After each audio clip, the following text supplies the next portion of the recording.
नमस्कार, मैं हूं मोनिका जायसवाल और आप देख रहे हैं इंडिया न्यूज। और आइए रुक करते हैं फटाफट खबरों की ओर। कोरोना के कहर के बीच देश में ब्लैक फंगस तेजी से पांव पसार रहा है। देश के अलग अलग हिस्सों में ब्लैक फंगस के अब तक 8000 से ज्यादा मामले सामने आए और 200 से ज्यादा लोगों की मौत हो चुकी है। कोरोना के बाद अब ब्लैक फंगस को लेकर कांग्रेस के पूर्व अध्यक्ष राहुल गांधी ने एक बार फिर मोदी सरकार पर निशाना साधा। ट्वीट के जरिए राहुल ने सरकार पर निशाना साधा। राहुल गांधी ने कहा कि मोदी सिस्टम के कुशासन के चलते सिर्फ भारत में कोरोना के साथ साथ ब्लैक फंगस महामारी है। वैक्सीन की कमी तो है ही, नई महामारी की दवा भी भारी कमी है। इससे जूझने के लिए पीएम ताली थाली बजवाने की घोषणा करते ही होंगे।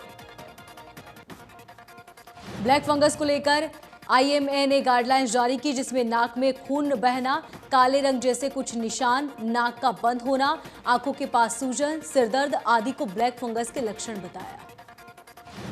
गाइडलाइंस में कहा गया कि ब्लैक फंगस संक्रमित है या नहीं, इसके लिए रोजाना खुद को चेक करें और अच्छी रोशनी में करें।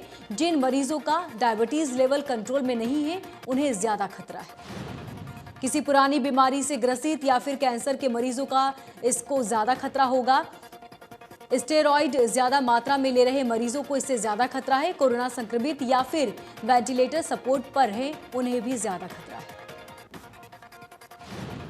ब्लैक फंगस से संक्रमित अगर कोई होता है तो उसे डॉक्टर से संपर्क करना चाहिए। अपने शुगर लेवल को रेगुलर मॉनिटर करें। किसी दूसरी बीमारी से ग्रसित है तो उसकी नियमित दवा लें।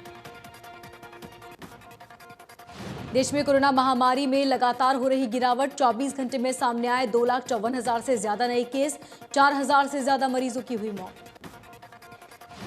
दूसरी लहर के बीच अब भी देश में एक्टिव केस 29,20,000 से ज्यादा, मरने वालों का आंकड़ा 2 लाख के पार पहुंचा।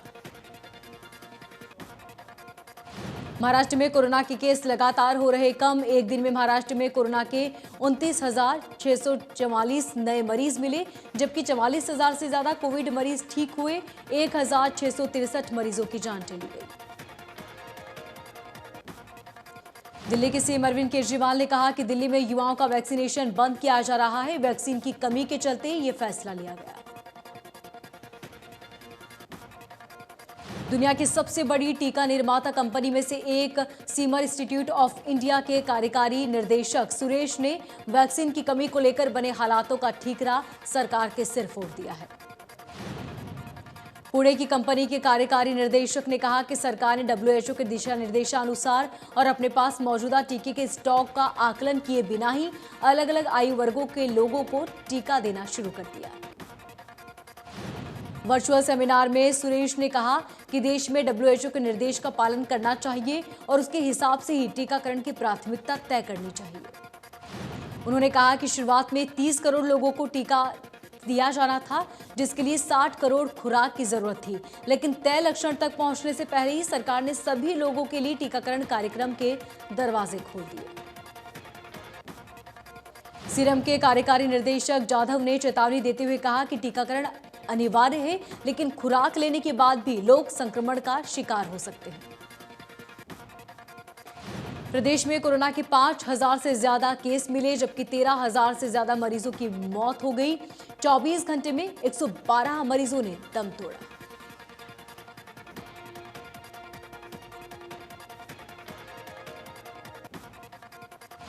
केंद्रीय राज्य मंत्री रतनलाल कटारिया का कहना है कि गंगा में शव मिलने के मामले को लेकर प्रदेश सरकारों को एडवाइजरी जारी कर दी गई है।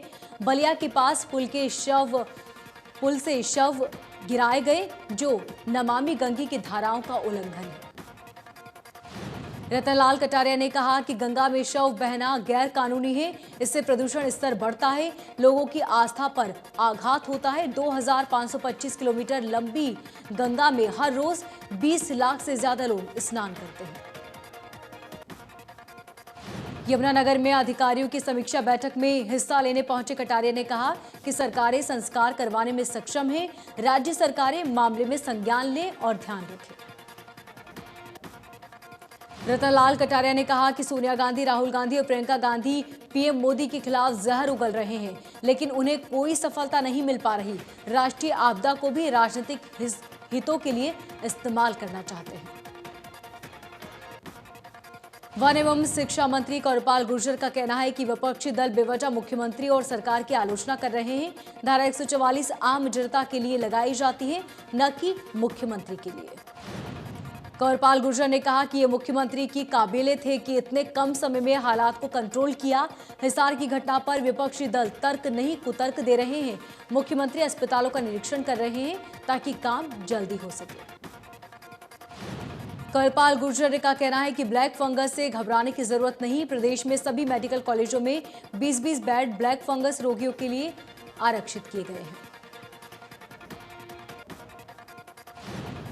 अटल बिहारी वाजपेयी अस्पताल में नियुक्त होने वाले मेडिकल स्टूडेंट मेडिकल सपोर्ट के लिए बादशाहपुर खान अस्पताल में भटकते हुए नजर आए। अगर मेडिकल रिपोर्ट नहीं मिली तो हॉस्पिटल में किसी भी मेडिकल स्टूडेंट की ज्वाइनिंग नहीं हो पाएगी। अटल बिहारी वाजपेयी हॉस्पिटल फिलहाल वेस्टर्न कमांडो कोविड-19 अस्पतालों के नाम से शुरू किया गया है। हॉस्पिटल में स्टाफ की जरूरत है। सोनीपत में कोरोना नियमों का पालन करवाने के लिए लगातार चालान काटे जा रहे हैं। 3000 मोटर व्हीकल चालान और 13,000 मास्क चालान किए गए। सोनीपत में लगातार बेवजह घरों से निकलने वाले लोगों को शुरुआती तौर पर समझाया गया और लॉकडाउन का पालन करने के निर्देश दिए गए। बावजूद इसके लोग अपने घरों से लगातार बाहर निकल रहे हैं। डीएसपी के नेतृत्व में शहर के हर चौक चौराहे थाना क्षेत्र में चालान की मशीनें उपलब्ध कराई गई हैं। निर्देश दिए गए हैं, बेवजह घर से बाहर निकलने वालों के चालान किए गए हैं। भिवानी में वैक्सीनेशन को लेकर लोगों में जोश जारी है। नागरिक अस्पताल में बड़ी तादाद में लोग वैक्सीनेशन कराने के लिए उमड़े। भिवानी में खासकर ग्रामीण इलाकों में हेल्प डेस्क लगाकर कोरोना बचाव की जानकारी दी जा रही है और साथ ही वैक्सीनेशन कैंप लगाकर कोरोना के खिलाफ लड़ाई में जीत के लिए कदम भी बढ़ाए जा रहे हैं। गांव रेवाड़ी खेड़ा में जिला विधिक सेवा प्राधिकरण और ग्राम पंचायत के सहयोग से कोरोना जांच अभियान चलाया गया। अभियान में 117 ग्रामीणों ने कोरोना जांच करवाई।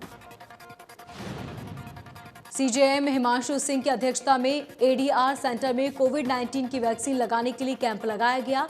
कैंप में विभाग के अधिकारी, कर्मचारी, वकीलों ने वैक्सीन लगवाई। सीजेएम ने कहा कि कोरोना को सिर्फ जागरूकता ही हरा सकता है। हर नागरिक का कर्तव्य है कि वो जागरूकता दिखाते हुए कोरोना के खिलाफ जंग में सकारात्मक भूमिका निभाए। अब मुख्यमंत्री दुष्यंत चौटाला ने दिशा निर्देश पर जेजेपी कार्यकर्ता भी लोगों की मदद के लिए आगे आ रहे हैं। फरीदाबाद में युवा संगठन के जिला अध्यक्ष ने फ्री एम्बुलेंस सेवा की शुरुआत की। यह एम्बुलेंस स्वास्थ्य विभाग की निगरानी में रहकर काम करेगा। इस एम्बुलेंस में एक कंपाउंडर के साथ ही ऑक्सीजन सिलेंडर की व्यवस्था भी की गई। जिला अध्यक्ष ने बताया कि एम्बुलेंस की शुरुआत में इस उद्देश्य से की गई कि जरूरतमंद लोगों को इसका फायदा मिले। यह एम्बुलेंस उन लोगों के लिए है जो गरीब और प्राइवेट एम्बुलेंस से पैसा नहीं दे पाते।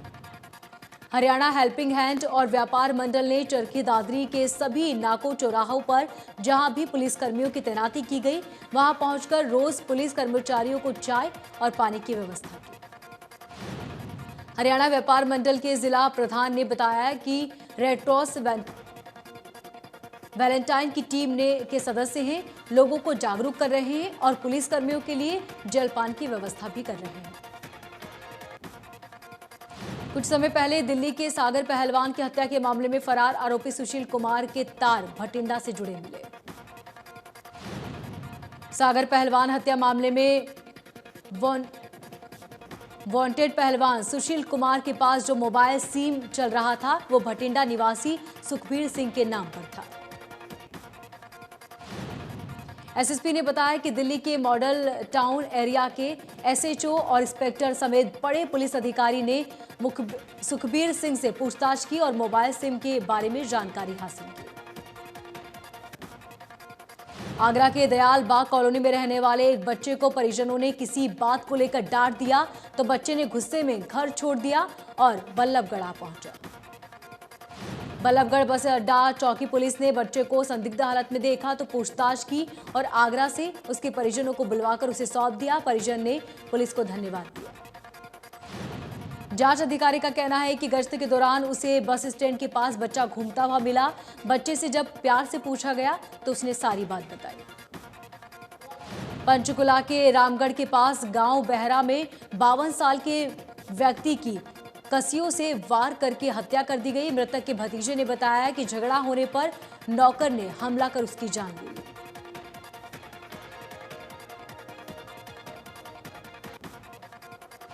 लद्दाख में फिर से महसूस किए गए भूकंप के झटके। अच्छी बात यह रही कि भूकंप की तीव्रता ज्यादा नहीं थी। रिक्टर स्केल पर भूकंप की तीव्रता 3.6 मापी गई। नेशनल सेंटर फॉर सिस्मोलॉजी के मुताबिक भूकंप के झटके कारगिल के पास महसूस किए गए और इसकी गहराई जमीन के 40 किलोमीटर अंदर थी। आईटीवी फाउंडेशन की मुहिम से प्रेरित होकर भिवानी के एक सदस्य संस्था ने पहल की। प्रोत्साहन संस्था कोविड मरीजों की 3 टाइम का भोजन मुहैया करवा रही है। यूनिवर्सिटी में पढ़ने वाले करीब 15 युवा कोविड मरीजों का खाना मुहैया करवा रहे हैं। नगर सुधार मंडल में ये रसोई चलाई जा रही है। फोन पर सूचना मिलने के बाद संस्था लोगों तक पहुंचाती है खाना। गुरुग्राम के शमशान घाट में अस्थि गृह पूरी तरह से भर चुका है। इसके बाद भी लोगों की अस्थियों को पॉलिथीन में या बैग में भरकर दीवारों पर लटका दिया जाता है ताकि किसी भी परिजन को अगर आए तो उन्हें अपने परिजनों की अस्थियां मिल सके। अस्थियों की संख्या बढ़ती जा रही है जबकि उन्हें लेने आने वाला बहुत कम लोग हैं। अब नगर निगम के लोग इन अस्थियों को गंगा या यमुना में विसर्जित कर रहे हैं। लोग शमशान घाट में जलने वाली चिताओं के बाद अपनों की अस्थियों को भी ले जाने से कतराने लगे हैं। बल्लभगढ़ के तिगांव रोड पर शमशान घाट में कुछ 60 से 70 ऐसी अस्थियां हैं जिन्हें लोग अब तक नहीं लेने आए। शमशान घाट के प्रबंधन की माने तो अस्थियां उन लोगों की है जिन लोगों की कोरोना से मौत हुई। इनमें से कुछ ऐसे लोग हैं जो दिल्ली, गुड़गांव, यूपी के लोग हैं जिनके इलाज के दौरान यहां पर परिजनों की मौत हुई थी। शमशान घाट प्रबंधन ने बताया कि पिछले 1 महीने से अस्थियां शमशान घाट में ऐसी ही रखी हुई हैं। इन अस्थियों के परिवार वालों को फोन करके जानकारी दी गई तो लोग बहाना बनाने लगे। अगर लोग इन अस्थियों को लेने नहीं आते हैं तो प्रबंधन खुद इन्हें शमशान घाट की कमेटी के लोगों के साथ मिलकर सभी अस्थियों को गंगा में हिंदू धर्म के मुताबिक प्रवाहित कर देंगे। सोनीपत में बारिश में किसानों को फायदा होने वाला है। हरा चारा उगाने वाले किसानों के साथ साथ गन्ना और कपास उगाने वाले किसानों को भी फायदा होगा। कृषि कल्याण अधिकारी ने बताया कि जिले में 4250 हेक्टेयर में कपास की बिजाई की जा चुकी है। 200 हेक्टेयर में गन्ने की बिजाई का काम पूरा कर लिया गया है। इन फसलों के लिए बारिश वरदान साबित होगी। सिरसा के ट्रेंड टायर मार्केट में कई दुकानों में चोरी के मामले सामने आए। 2 मोबाइल दुकानों में चोरी की कोशिश नाकाम रही। शटर मजबूत होने के चलते चोर चोरी नहीं कर पाए। जरूरतमंद कोरोना पॉजिटिव परिवारों को कांग्रेस रसोई के जरिए खाना मुहैया कराया जाएगा। कांग्रेस नेता अशोक अरोड़ा ने कहा कि सरकार ने जल्दबाजी में अस्थायी कोविड अस्पताल का उद्घाटन तो कर दिया लेकिन तैयारियां नहीं की। ग्रामीणों के विरोध पर अशोक अरोड़ा ने कहा कि विरोध करने का ये कोई तरीका नहीं। महामारी के दौरान अपनी जान जोखिम में न डालें और कोरोना नियमों का पालन करें। करनाल में कोरोना महामारी को कमजोर बनाने के लिए टीचर्स का जज्बा देखते ही बनता है। लोगों को जानकारी देने के लिए कोरोना हेल्प डेस्क बनाया गया जिस पर टीचर्स अपनी अहम भूमिका निभा रहे हैं। हेल्प डेस्क पर कॉल कर कोई भी जिले का निवासी जानकारी ले सकता है। जानकारी चाहे हॉस्पिटल में आईसीयू बेड की हो या कोरोना टेस्ट की। 28 टीचर्स स्वास्थ्य विभाग की टीम के साथ मिलकर लोगों तक कोरोना से जुड़ी संभव जानकारी पहुंचा रहे हैं। ये टीचर्स अलग अलग शिफ्ट में 24 घंटे ड्यूटी दे रहे हैं। रादौर में ग्रामीण क्षेत्र में स्वास्थ्य विभाग की बनाई गई 4 सदस्यीय टीम घर घर जाकर सर्वे कर रही है। इस दौरान टीम परिवार के सदस्यों का टेम्परेचर और ऑक्सीजन लेवल चेक कर रही है। आशा वर्कर्स ने बताया कि अगर किसी भी व्यक्ति का टेम्परेचर या ऑक्सीजन लेवल कम या ज्यादा मिलता है तो तुरंत डिस्पेंसरी में उन्हें जांच के लिए भेजा जाता है या फिर घर पर उन्हें आइसोलेट किया जाता है। रतिया में एसएमओ डॉक्टर भरत सिंह ने चेतावनी देते हुए कहा कि कोरोना की चेन को तोड़ने के लिए नागरिक प्रशासन की गाइडलाइंस का पालन करें और सहयोग दें। रादौर के ग्रामीण क्षेत्र में कोरोना की स्थिति को लेकर प्रशासन पूरी तरह अलर्ट है। एसडीएम सुरेंद्र पाल ने उपमंडल के 5 गांव का दौरा कर वहां बनाए गए आइसोलेशन केंद्रों का निरीक्षण किया। निरीक्षण के दौरान एसडीएम ने गांव अलाहर के प्राइमरी हेल्थ सेंटर और सरकारी स्कूल में बनाए गए आइसोलेशन सेंटर का निरीक्षण किया और वहां दी जा रही सुविधाओं की जानकारी ली। करनाल में ब्लैक फंगस के 10 मामले सामने आने से स्वास्थ्य विभाग के लिए चिंता बढ़ गई है। कल्पना चावला मेडिकल हॉस्पिटल की तरफ से सरकार को जानकारी दी गई कि ब्लैक फंगस से जुड़ी हुई दवाइयों का स्टॉक कम है। 20 बेड अलग से ब्लैक फंगस मरीजों के लिए आरक्षित किए गए हैं ताकि उनका इलाज समय पर हो सके। 2 टीमें मेडिकल स्टाफ स्टॉक की बनाई गई जो ब्लैक फंगस के मरीजों के इलाज में जुटी हुई है। भवानी खेड़ा में हुई बारिश से गांव पूरे मुख्य मार्ग पर 2-3 फीट तक पानी का जमाव हो चुका है। राहगीरों को काफी परेशानियों का सामना करना पड़ रहा है और इससे आसपास के घरों में भी बीमारियों का खतरा बढ़ गया है। ग्रामीणों का आरोप है कि गांव के ये हालात बहुत पुराने हैं। मुख्य समस्या है जिसका पुराने समय से कोई समाधान नहीं हो रहा। इस समस्या से अवगत कराने के बाद भी कोई हल नहीं निकल रहा। फरीदाबाद में लगातार 2 दिन से हो रही रिमझिम बारिश से फरीदाबाद जलमग्न हो गया है। फरीदाबाद की सड़क में पानी से लबालब हो गई है। बल्लभगढ़ की सब्जी मंडी भी पूरी तरीके से जलमग्न हो गई। ऐसे में सब्जी बेचने आए किसानों और सब्जी खरीदने आए लोगों को काफी दिक्कतों का सामना करना पड़ रहा है। हरियाणा सरकार ने सभी श्रेणियों के बिजली उपभोक्ताओं को राहत दी। बिल पेमेंट की अंतिम तिथि 3 जून तक बढ़ाई। ग्रामीण क्षेत्र में कोरोना के बढ़ रहे प्रकोप के चलते जिला प्रशासन ने ग्रामीण क्षेत्र में सैनिटाइज कराने का अभियान शुरू किया। बहादुरगढ़ क्षेत्र में इसकी शुरुआत की गई। एसडीएम हितेंद्र शर्मा ने इस अभियान की शुरुआत की। एसडीएम की माने तो अगले 20 दिनों में बहादुरगढ़ के करीब 11 गांव सैनिटाइज किए जाएंगे। इस अभियान में सामाजिक संगठन और सामाजिक लोग भी कोरोना को दूर भगाने के लिए आगे आ रहे हैं। सिरसा में मीडिया कर्मचारियों के दूसरे दिन भी टीकाकरण शिविर का आयोजन किया गया। 2 दिन तक चले शिविर में करीब 308 लोगों ने टीकाकरण करवाया। दूसरे दिन एलानाबाद के एसडीएम दिलबाग सिंह शिविर में व्यवस्थाओं का निरीक्षण करने पहुंचे। उन्होंने मीडिया कर्मियों को फ्रंट लाइन वर्कर्स कहा ऐसे में आपको और आपके परिवारों का टीकाकरण बहुत जरूरी है। उन्होंने लोगों से अपील की कि वे अपनी बारी आने पर टीकाकरण जरूर करवाएं। इसका किसी भी तरह का कोई नुकसान नहीं बल्कि कोरोना के बचाव के लिए ये बहुत जरूरी है। पंचकुला में प्रशासन ने ड्राइव थ्रू वैक्सीनेशन शुरू किया। विधानसभा अध्यक्ष ने इसकी शुरुआत की। टीका लगवाने के लिए ड्राइव थ्रू के बाहर कई किलोमीटर की गाड़ियों की लंबी कतारें देखने को मिली। पहले प्रशासन ने सुबह और शाम के 2 स्लॉट रखे थे। लोगों की लंबी लाइन और उत्साह को देखते हुए प्रशासन ने पूरा दिन ड्राइव थ्रू वैक्सीनेशन प्रोसेस चलाने का फैसला लिया।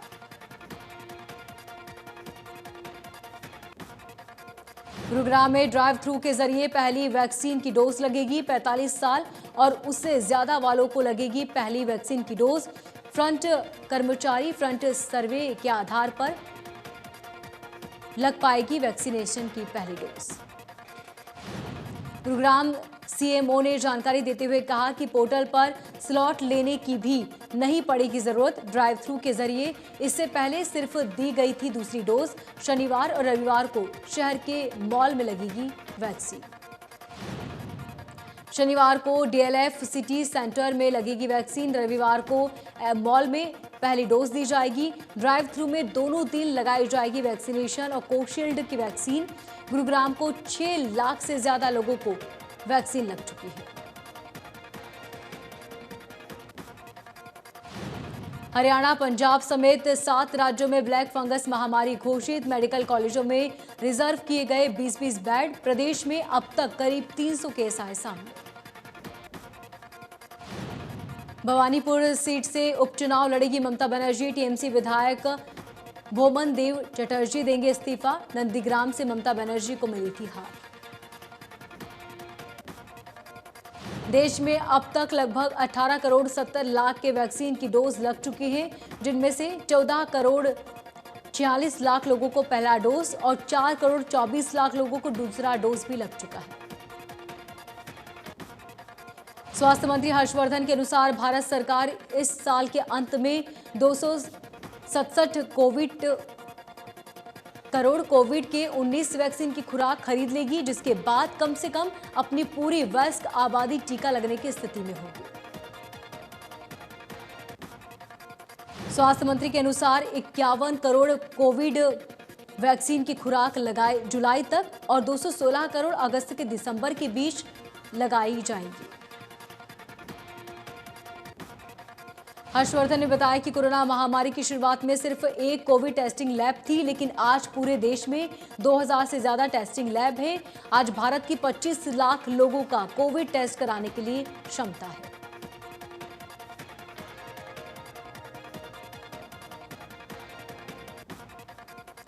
दिल्ली एनसीआर में बारिश से हवा साफ हो गई। दिल्ली समेत एनसीआर के शहरों की हवा संतोषजनक श्रेणी में बनी हुई है।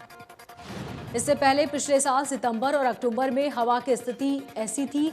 अगले 3 दिनों तक दिल्ली एनसीआर की हवा में बदलाव होने की संभावना।